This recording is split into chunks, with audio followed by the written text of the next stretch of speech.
Two Sisters and the Cat. Mrs. Wilson and Mrs. Smith are sisters. Mrs. Wilson lives in a house in Duncan, and Mrs. Smith lives in a condominium in Victoria. One day, Mrs. Wilson visited her sister.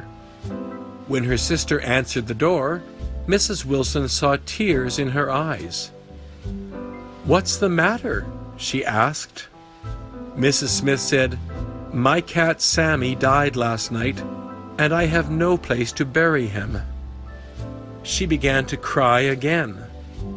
Mrs. Wilson was very sad, because she knew her sister loved the cat very much.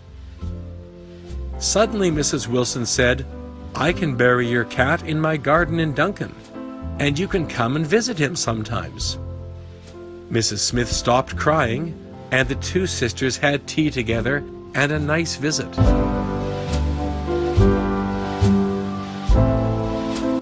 It was now 5 o'clock, and Mrs. Wilson said it was time for her to go home. She put on her hat, coat, and gloves, and Mrs. Smith put the dead Sammy into a shopping bag.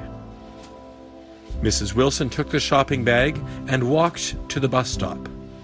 She waited a long time for the bus, so she bought a newspaper. When the bus arrived, she got on the bus, sat down, and put the shopping bag on the floor beside her feet. She then began to read the newspaper. When the bus arrived at her bus stop, she got off the bus and walked for about 2 minutes. Suddenly she remembered she had left the shopping bag on the bus.